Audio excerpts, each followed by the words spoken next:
Bom, o que a gente falou no início da nossa disciplina? Qual foi o primeiro assunto que a gente falou? Nós tratamos de quê?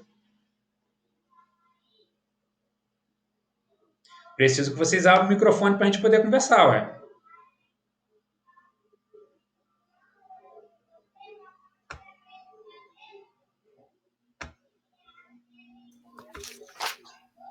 O senhor lembrou a gente a calcular diagonal da face, diagonal principal, volume, Então curva. primeiro a gente fez uma breve, né, revisão de geometria, incluindo geometria espacial, né, geometria plana e geometria espacial, mas uma revisão só de elementos que eu já sabia, né, que no futuro a gente ia utilizar para alguma coisa, né? Sim, e depois? Foi de estruturas cristalinas. Célula unitária, sistema cristalino. Não teve outra coisa antes disso, não? Bom, o senhor falou um pouquinho das propriedades do material, Nós falamos de propriedades materiais. resistenciação, Qual propriedade que vocês se lembram? densidade, elasticidade, Qual a primeira que você falou?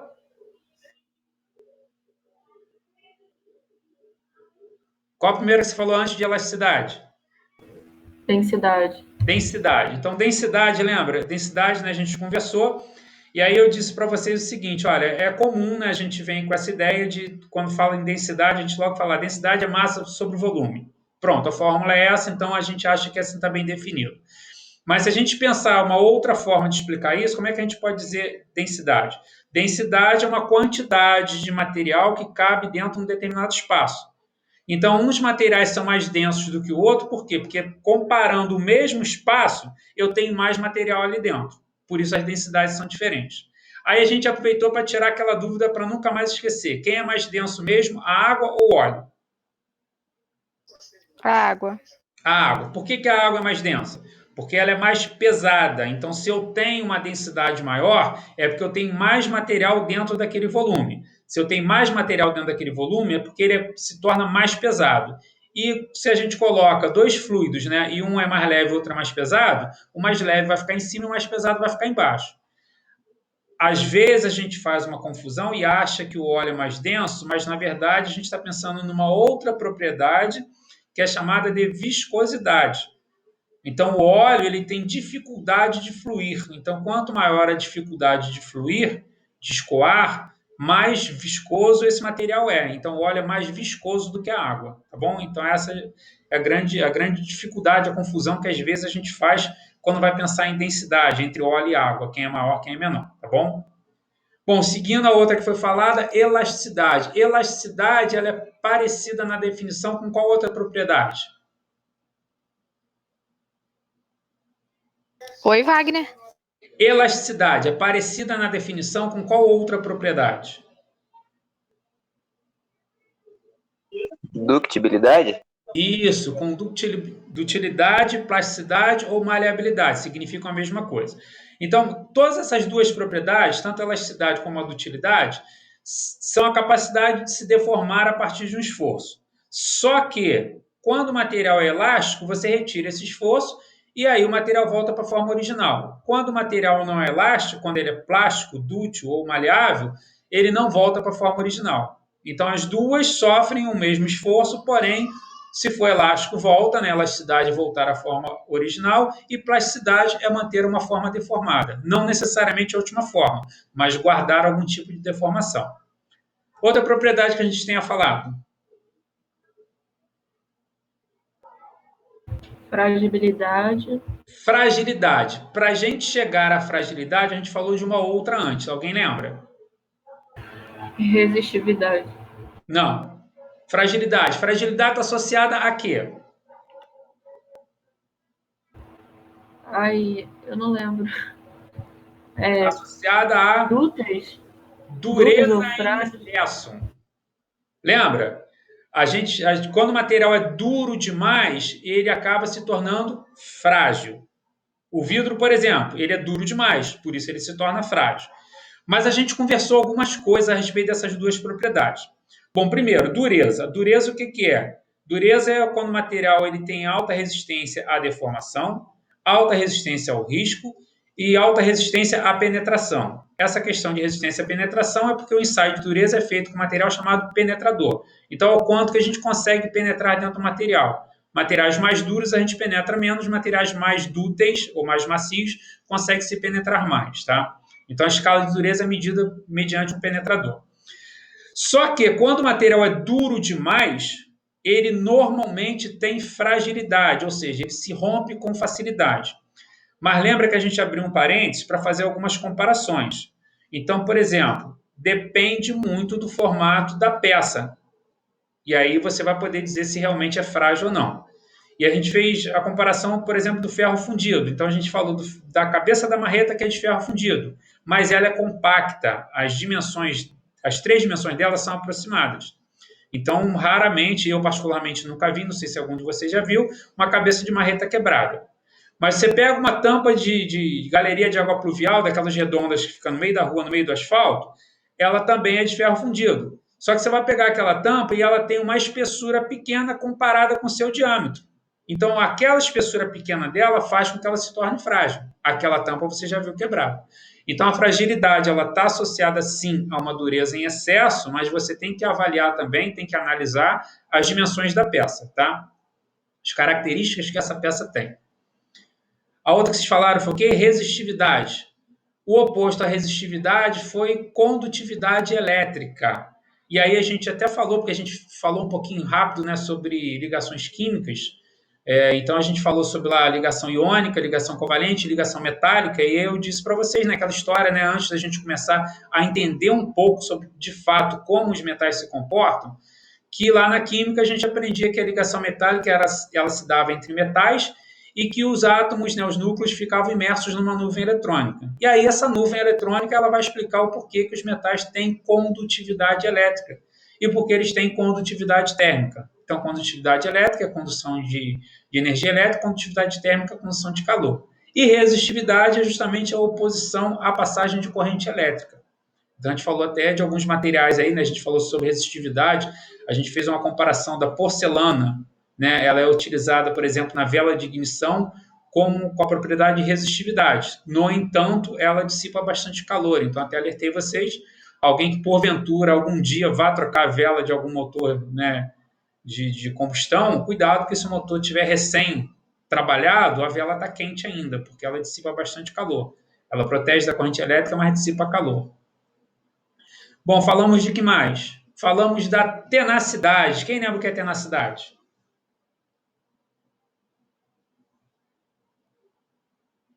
A pessoa que deu soco na mesa não deve estar aqui, né? E também, se ela tivesse, eu acho que ela já esqueceu. As pessoas têm o hábito de esquecer. Lembra que eu pedi para alguém dar um soco na mesa? Eu acho que pedi, não foi um tampo de madeira, não é isso? Foi capacidade de absorver, né? Isso aí. Capacidade de absorver a energia do impacto e de dissipar essa energia, em geral, né, sem sofrer qualquer tipo de deformação. Nós falamos de uma muito importante que a gente aborda, né? A galera aí, teve gente que já fez comigo, tem gente que vai fazer ainda, quando a gente fala lá de resistência dos materiais. Então a gente falou de resistência mecânica. E aí eu disse para vocês, quando a gente for falar agora, né, tecnicamente, a gente tem que falar sobre resistência a alguma coisa. Não dá para dizer que o material é forte, nem dizer que ele é só resistente. Tem que dizer resistente a quê? Se for resistente a algum tipo de esforço mecânico, resistência mecânica está associada a um esforço mecânico, mas não necessariamente o mesmo material vai ter resistência a todos os esforços mecânicos. Pode ter a um, mas pode não ter a outro. Por exemplo, eu disse para vocês que a introdução, né, a criação do concreto armado, a gente tinha primeiro só o concreto e depois colocaram os vergalhões de aço no concreto. A introdução dos vergalhões de aço nesse concreto, a formação desse material concreto armado, ela se dá para que a gente tenha uma redução das dimensões dessas estruturas, porque a gente está associando o concreto, que tem uma alta resistência à compressão, mas tem baixa resistência à tração, e os vergalhões de aço, que tem baixa resistência à compressão, mas tem alta resistência à tração. Então, alguns materiais vão ter resistência à tração, outros vão ter resistência à compressão, outros vão ter resistência à flambagem, outros vão ter resistência à flexão, outros vão ter resistência ao cisalhamento, outros vão ter resistência à torção. Tá? Foram os 6 esforços mecânicos que a gente falou. Teve mais propriedade? Eu acho que das chamadas propriedades aí, né, que a gente diz que são propriedades físicas, né, que não alteram a composição química, foram as únicas. Né, as únicas, foram até bastante, né? E a gente falou ainda da propriedade que influencia, né, que é a resistência à corrosão, né? E aí a gente lembrou que corrosão não é só a ferrugem, que na verdade a ferrugem é oxidação do ferro presente no aço, então uma reação do oxigênio do ar com o ferro presente no aço, porque as nossas janelas são de aço, não são de ferro, tá? As portas não são de ferro, são de aço, e aí você oxida o ferro presente no aço. E aí tem o nome de óxido de ferro, né, o nome técnico.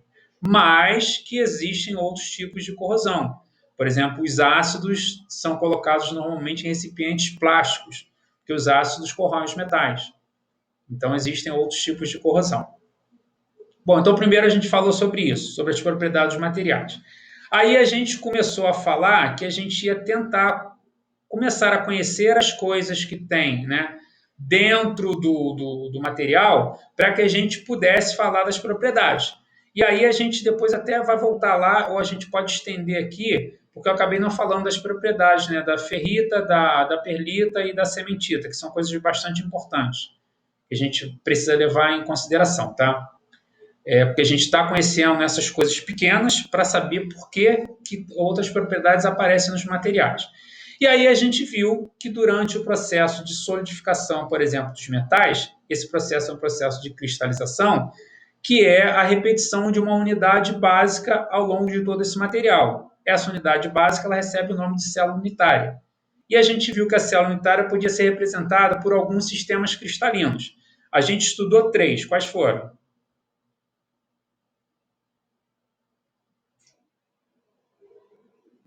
Cúbico simples, o de face centrada e o de corpo centrado. Isso. Então a gente viu o seguinte: o sistema cristalino cúbico simples era aquele sistema que a gente utilizava como ponto de partida para entender os demais.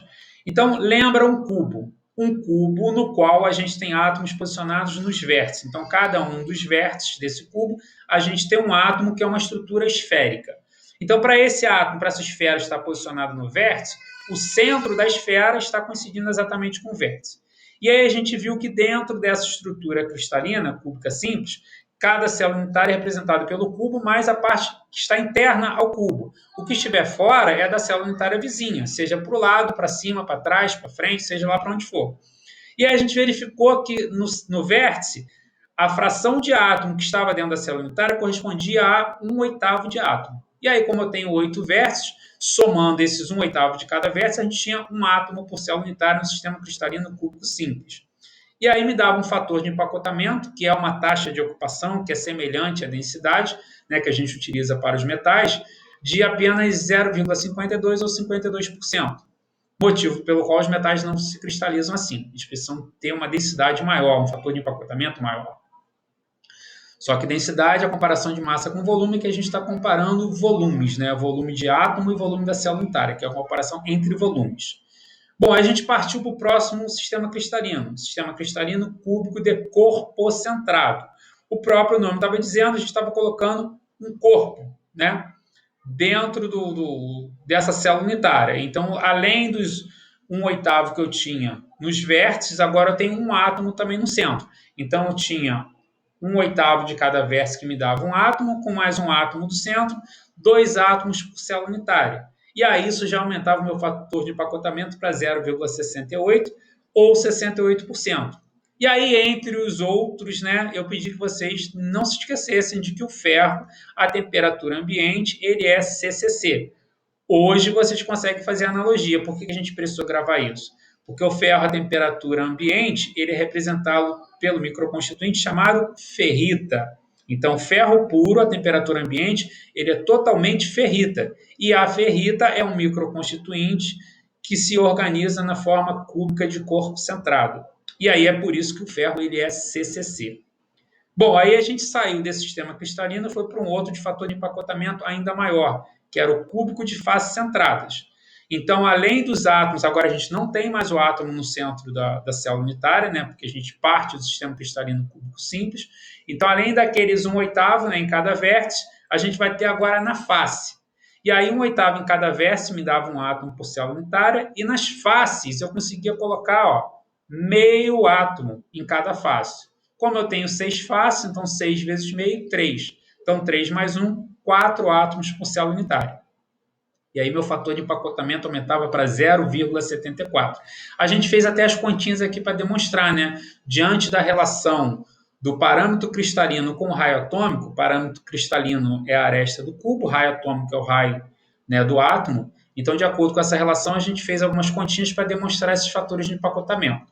E aí, no cúbico de faces centradas, eu pedi para vocês, entre os outros exemplos que a gente tinha lá, que a gente lembrasse que o ferro, a partir de 910 graus Celsius, ele é CFC.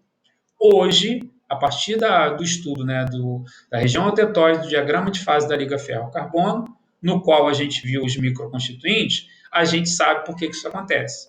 Isso acontece porque o ferro puro, acima de 910 graus Celsius, ele deixa de ser ferrita e passa a ser austenita. Tá? Então, a austenita, ela é cúbica de faces centradas, é uma célula unitária cúbica de faces centradas.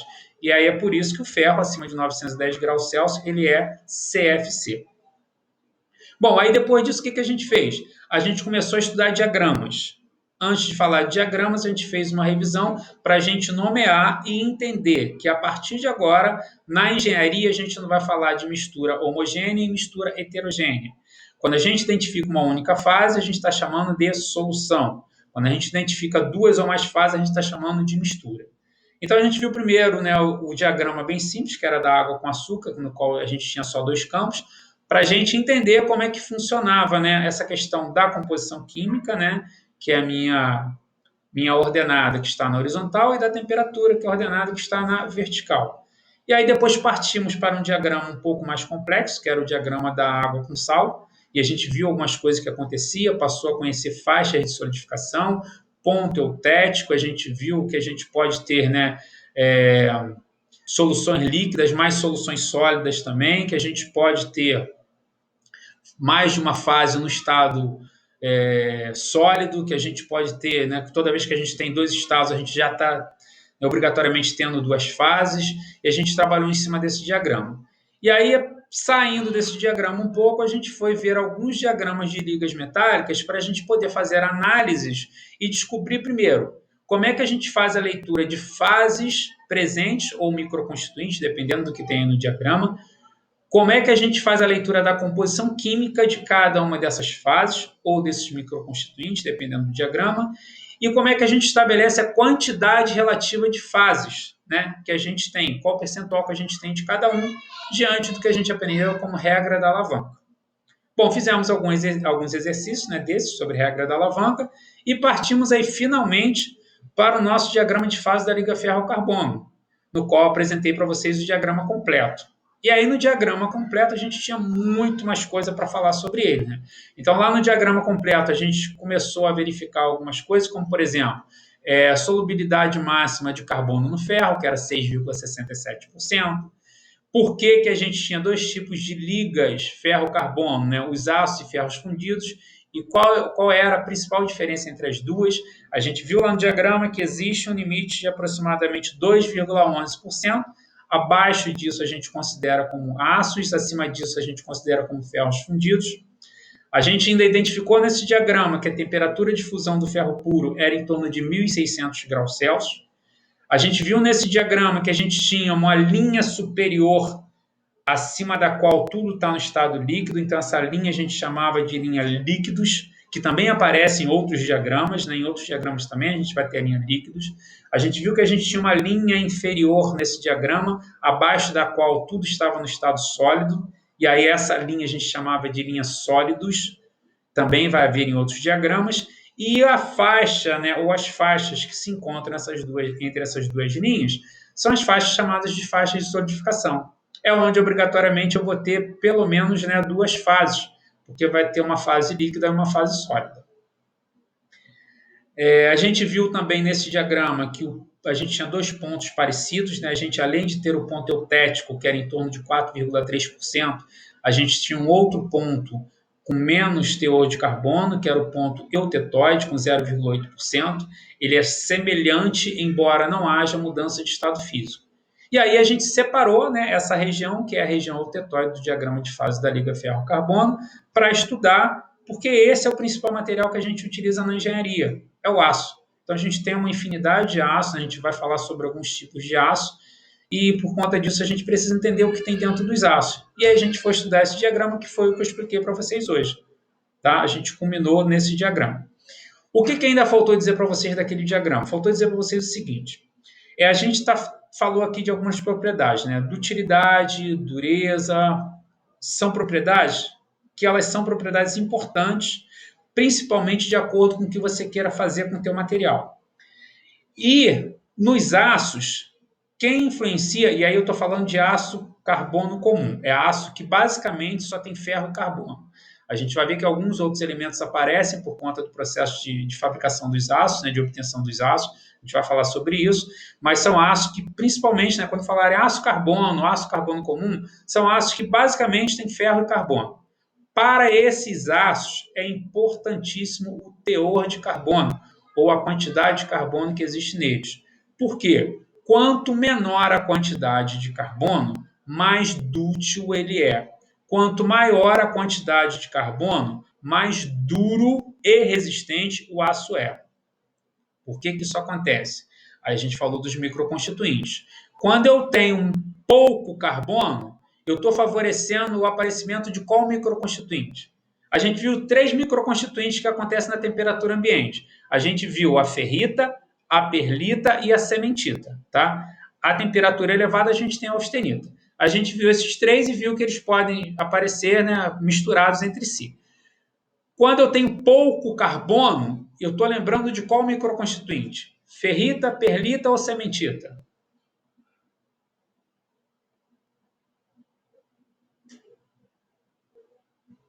Ferrita? Ferrita, o próprio nome já está dizendo, ferrita. Ferrita por quê? Porque é rico de ferro, tem pouco carbono. Aquela analogia que a gente fez, a ferrita, a gente não comparou com gelo? O gelo é pobre de sal, na verdade o gelo nem tem sal. A ferrita é pobre de carbono. Se ela for ferro puro, ela também não tem carbono. Ela pode ter carbono? Pode ter, mas ela vai ter sempre muito pouco ou não vai ter carbono. Então, quando dizem para vocês que aços com baixo teor de carbono têm alta dutilidade, não é porque o aço tem baixo teor de carbono, é porque o microconstituinte presente em aços com baixo teor de carbono é a ferrita, que é um microconstituinte que tem alta dutilidade. Tá? Então, gravem sempre isso. Aços de baixo teor de carbono são aços de alta dutilidade? Sim, mas não é porque tem pouco carbono, é porque tendo pouco carbono, o microconstituinte presente é a ferrita. Ok? Aços com alto teor de carbono são aços que têm elevada dureza e elevada resistência mecânica. Agora, quando eu tenho um alto teor de carbono, eu estou lembrando de qual microconstituinte? Ferrita a gente já falou, sobrou agora perlita e cementita. Qual que tem mais carbono?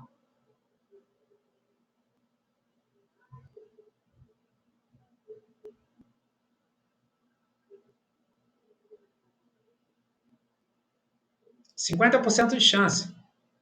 Cementita? Cementita, Fe3C, cementita. A cementita, inclusive, na fala eu disse para vocês. Para a gente, dentro dos aços, é o microconstituinte que tem mais carbono.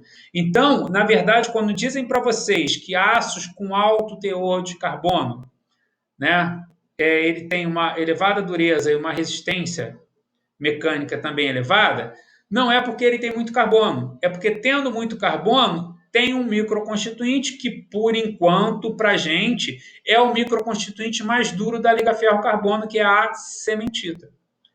E se as condições forem intermediárias, eu tenho a perlita. E aí eu tenho propriedades intermediárias entre a ferrita e a cementita. Falar sobre propriedade da austenita fica um pouco difícil, porque a austenita ela acontece em temperaturas elevadas. Então, em temperaturas elevadas, a gente até já conversou sobre isso. Uma elevação de temperatura favorece qual propriedade? Quem lembra?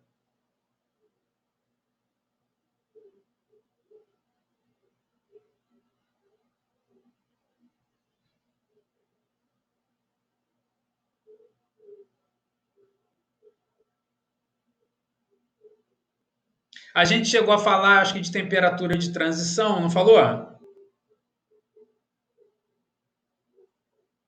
Acho que não. Não falamos de temperatura de transição? Quando o material deixa de ser dúctil e passa a ser frágil? Acho que não, Wagner. Não? Acho que não, tá? Acha ou tem certeza? No meu caderno não tá nada disso, não. Ih, caramba, não falei isso para vocês? Tá, mas de qualquer forma, essa parte da temperatura com modificação de propriedade, alteração de propriedade, eu acho que eu falei. Se eu não falei, então a gente aproveita para falar agora. O aumento de temperatura ele favorece a dutilidade. Por que favorece a dutilidade? O que acontece com o material normalmente quando a gente aumenta a temperatura dele? Acontece um fenômeno chamado de quê? Fratura? Não. Não lembro. Quando você aquece, o que acontece? O que acontece com o volume do material quando você aquece? Aumenta. Aumenta. Qual o nome disso?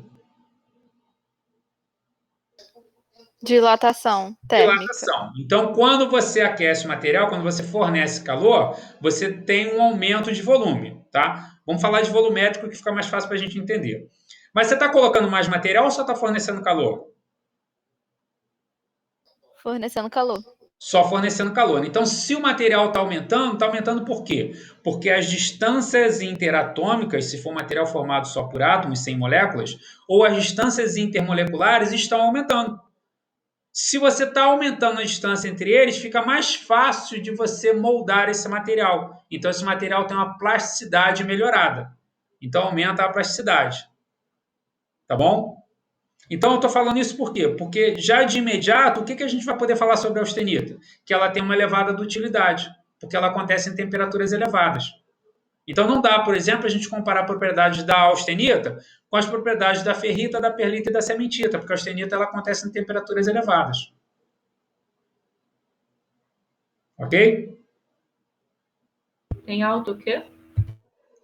Em temperaturas elevadas. A austenita ela aparece em temperaturas elevadas, então ela vai ter uma alta dutilidade.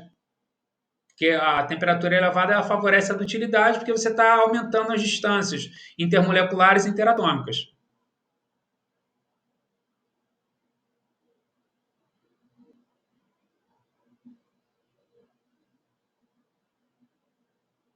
Eu acho que foi sobre isso que a gente falou, mas já que a Bruna está dizendo que eu não falei, para a gente não perder a viagem, já que eu toquei no assunto, o que é temperatura de transição? Temperatura de transição é uma temperatura na qual o material deixa de ser dútil e passa a ser frágil.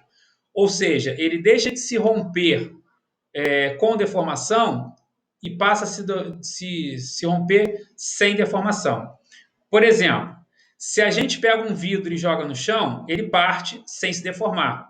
Teoricamente, se você pegar os caquinhos e juntar, ele vai ficar ali bonitinho, né? Você consegue formar o vidro de novo. Se eu pego uma sacola plástica, essas então, de hoje em dia que eles cobram, você coloca qualquer coisinha ali já está rasgando, né? Se você puxar, ela vai diminuindo a espessura até ela se romper.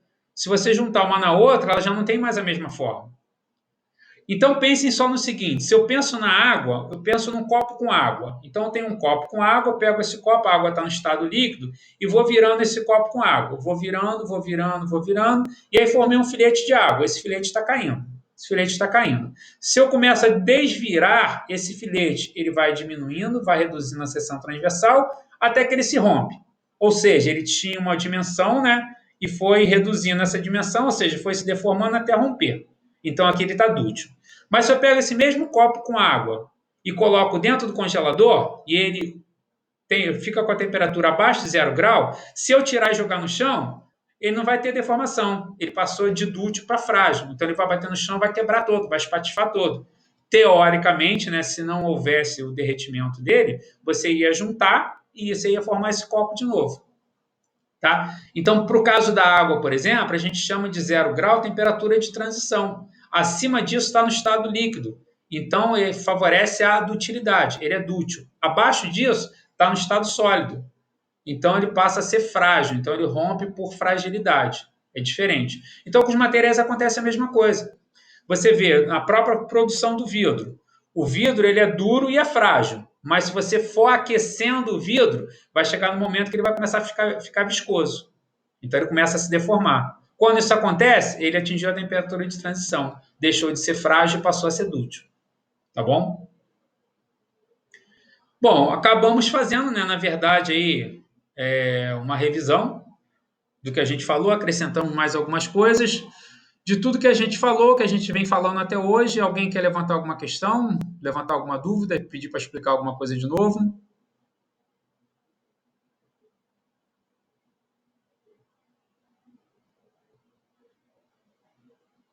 Não?